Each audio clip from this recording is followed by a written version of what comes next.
예금에 넣어둔 돈이 실질적으로 줄어들고 있다는 사실 알고 계셨습니까? 물가 상승률이 연 3%인데 예금 이자가 2%라면 그런데 2026년부터 원금은 지켜주면서도 최대 연 8%까지 수익을 노릴 수 있는 특별한 금융상품이 등장합니다. 사실 이 상품은 제도 자체는 2017년부터 있었지만 구체적인 운영 방안이 나오지 않아서 8년 동안 실제로는 출시되지 못했던 거예요. 그런데 최근에야 금융위원회가 드디어 구체적인 가이드라인을 발표했고 자격을 갖춘 증권사 두 곳이 선정되면서 본격적으로 시작되는 겁니다. 그래서 오늘은 이 IMA 계좌가 정확히 무엇이고 어떻게 활용할 수 있는지 자세히 말씀드리도록 하겠습니다. IMA 계좌, 정식 명칭은 종합투자계좌입니다. 인베스트먼트 매니지먼트 어카운트의 약자인데요. 간단하게 설명하면 증권사가 여러분의 돈을 받아서 기업에 투자한 다음 그 수익을 나눠주는 구조거든요. 그럼 어디다 투자하길래 원금도 보장하면서 수익도 낼 수 있냐고요? 바로 중소기업과 벤처기업에 돈을 빌려주는 겁니다.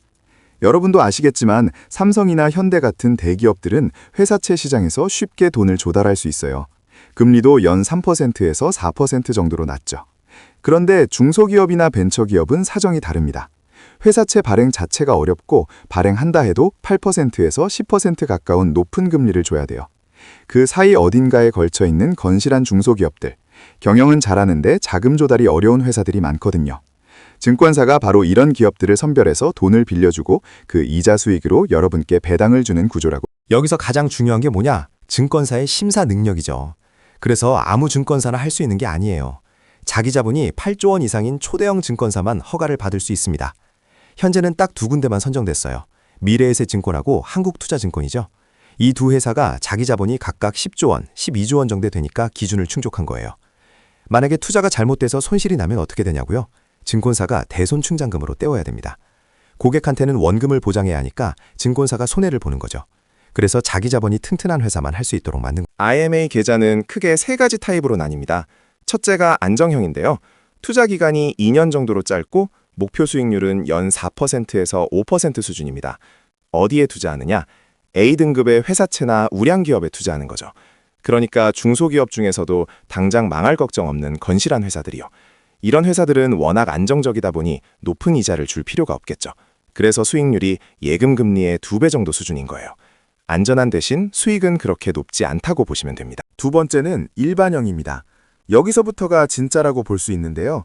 투자 기간이 2년에서 3년이고 연 목표 수익률이 5%에서 6%거든요. 주식 투자만큼 높은 건 아니지만 예금보다는 확실히 높죠. 중견기업이나 상장된 중소기업 같은 곳에 인수금융 형태로 투자해서 이 정도 수익률을 추구하는 겁니다. 상장기업이니까 어느 정도 검증은 됐지만 대기업보단 리스크가 있으니까 수익률도 그만큼 높아지는 거죠. 세 번째가 투자형인데 이게 IMA의 핵심이에요.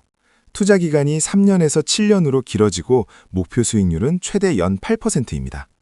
8%를 확정적으로 보장하는 건 아니지만 그걸 목표로 운용한다는 거죠.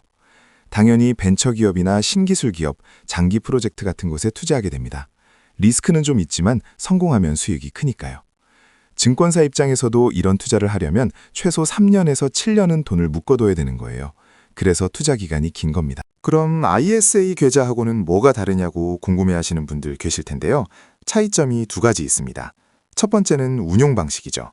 ISA는 내가 직접 포트폴리오를 구성해야 됩니다. 주식 살지, 채권 살지, ETF 살지 다 내가 결정해야 되는 거예요.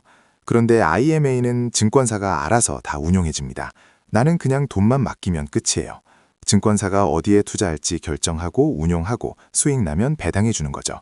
편하긴 한데 내가 통제할 수 없다는 단점도 있습니다. 두 번째 차이는 원금 보장 여부예요. ISA는 원금이 보장되지 않습니다. 당연하죠. 투자 상품도 담을 수 있으니까요. 주식 담았는데 폭락하면 손해보는 거예요. 그런데 IMA는 증권사가 원금을 보장해줍니다. 물론 증권사가 망하면 어쩔 수 없지만요. 그래서 IMA는 마음 편하게 묻어두고 싶은데 예금보다는 수익을 좀 더 내고 싶은 분들한테 딱 맞는 상품이라고 볼 수 있어요. 그런데 주의할 점들이 몇 가지 있습니다.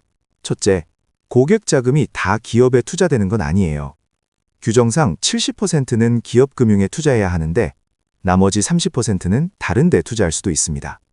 회사채일 수도 있고 인수금융일 수도 있고요.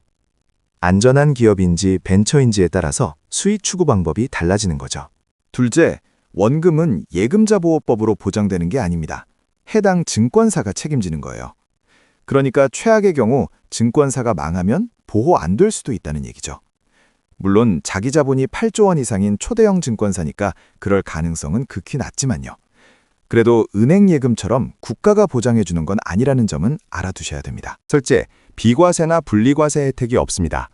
요즘 배당소득 분리과세가 핫하잖아요. IMA는 그런 거 없어요. 만약에 금융소득이 연 2천만 원 넘으시는 분들은 IMA에서 발생한 수익도 금융소득 종합과세에 포함된다는 점 기억하셔야 됩니다. 넷째, 폐쇄형 구조입니다. 만기까지는 돈을 못 빼요. 예를 들어서 투자형으로 7년 약속하고 가입했는데 3년 만에 급한 일 생겨서 돈 빼면 어떻게 될까요? 당연히 8% 수익률 보장 안 되고 어쩌면 원금도 보장 안 될 수 있습니다. 약속한 기간 동안 돈을 맡겨두었을 때만 보장되는 거거든요. 그러니까 당장 쓸 돈은 절대 넣으면 안 됩니다. 그럼 이걸 어떻게 활용하면 좋을까요? 제가 구체적으로 말씀드릴게요. 우선 3년 이내에 큰 돈 쓸 일이 있으신 분들 있잖아요. 이사 가야 되거나 전세금 올려줘야 되거나 결혼 준비하거나 차 바꿔야 되는 경우요. 이런 분들은 투자 비중을 많이 가져갈 수가 없어요. 왜냐하면 주식이나 ETF에 투자했다가 급하게 돈 빼야 될 때 마침 손실 상태면 큰일 나잖아요. 그래서 저축 비중을 높게 가져가야 되는데 문제는 지금 적금 이자율이 너무 낮다는 거죠. 예를 들어 월급이 350만 원이신 분은 매달 110만 원 정도는 무조건 안전하게 저축해야 됩니다. 투자하면 안 돼요. 그런데 이 110만 원을 다 적금에만 넣기에는 이자가 너무 아쉬운 거예요. 이럴 때 그 중에서 30%인 33만 원 정도를 IMA 안정형으로 해보시는 겁니다. 2년짜리니까 3년 안에 돈 쓸 일이 있어도 괜찮고요. 설사 투자가 잘 안 돼서 수익이 0이 되더라도 원금은 돌려받으니까 적금보다 나쁠 건 없잖아요. 대신 잘 되면 적금보다 2배 가까이 이자를 받을 수 있는 거죠. 반대로 3년 이내에 큰 돈 쓸 일이 없으신 분들은 어떻게 하느냐? 월급이 450만 원이고 당분간 큰 지출 계획이 없다면 투자 비중을 70% 정도까지 가져갈 수 있어요. 매달 160만 원 정도를 투자에 돌릴 수 있다는 건데요. 이 중에서 30%인 48만 원 정도를 IMA 일반형이나 투자형으로 해보시는 겁니다. 나머지는 나스닥이나 S&P 500 같은 ETF나 배당주에 투자하고요. 이렇게 하면 전체를 공격적인 자산에만 몰빵하지 않으면서도 적절하게 분산할 수 있거든요. 핵심은 뭐냐면 투자 비중을 결정할 때 투자 성향만 보지 말라는 겁니다. 나는 공격형이니까 다 주식에 넣어야지. 나는 안정형이니까 다 예금에 넣어야지. 이렇게 하면 안 돼요. 언제 큰 돈을 써야 하는지가 훨씬 중요합니다. 1년에서 2년 안에 돈 쓸 일 있으면 안정자산 비중 높여야 되고 5년에서 7년 이상 장기로 갈 수 있으면 투자 비중 높여도 되는 거죠. 그 안에서 IMA를 적절히 활용하면 좋겠다는 겁니다. 솔직히 말씀드리면 IMA가 메인 투자 수단은 아니에요. 여러분의 투자 포트폴리오에서 주재료는 아니라는 거죠. 주식이 소고기라면 IMA는 양념 정도 되는 겁니다. 소고기 맛을 더 끌어올려주는 역할이랄까요? 예금과 투자 사이 어딘가에 있는 틈새 상품이라고 보시면 됩니다. 위스키를 스트레이트로 쭉 들이키는 분도 계시지만 토닉워터 섞어서 하이볼로 마시는 분도 계시잖아요. IMA가 바로 그런 역할을 한다고 보면 돼요. 예를 들어서 나스닥 ETF에 공격적으로 투자하고 싶은데 뭔가 불안하다. 그럼 일부를 IMA로 돌려서 안정성을 높이는 거예요. 반대로 예금만 하기엔 수익이 너무 아쉽다. 그럼 일부를 IMA로 돌려서 수익률을 높이는 거고요. 이렇게 내 투자 성향을 조절하는 도구로 쓰면 좋습니다. 마지막으로 정리하면 IMA 계좌는 2026년부터 본격적으로 나올 예정이고요.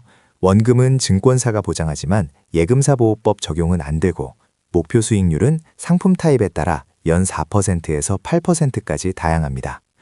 안정형은 2년에 4%에서 5%, 일반형은 2년에서 3년에 5%에서 6%, 투자형은 3년에서 7년에 최대 8%까지 추가하는 거죠.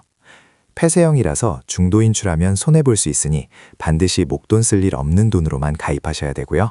비과세 혜택은 없으니까 금융소득 종합과세 대상자는 주의하셔야 됩니다. 제 생각엔 이 상품이 나쁘지 않다고 봐요. 굉장히 괜찮은 컨셉이에요. 예금과 투자 사이에서 고민하시는 분들한테 새로운 선택지가 될 수 있거든요. 다만 이걸 메인으로 가져가진 마시고요. 전체 포트폴리오에서 양념처럼 적절히 활용하시면 좋겠습니다. 나스닥, S&P 500, 코스피, 그리고 예적금 이 사이 어딘가에 IMA를 넣어서 밸런스를 맞추는 거죠. 여러분이 오늘 제가 말씀드린 내용 잘 참고하셔서 2026년 IMA 계좌 나올 때 현명하게 활용하시길 바랍니다. 특히 소득별로 얼마나 저축하고 얼마나 투자해야 되는지, 그 안에서 IMA를 어느 정도 비중으로 가져갈지 미리 계획 세워두시면 좋을 것 같아요. 그럼 오늘 내용은 여기까지입니다.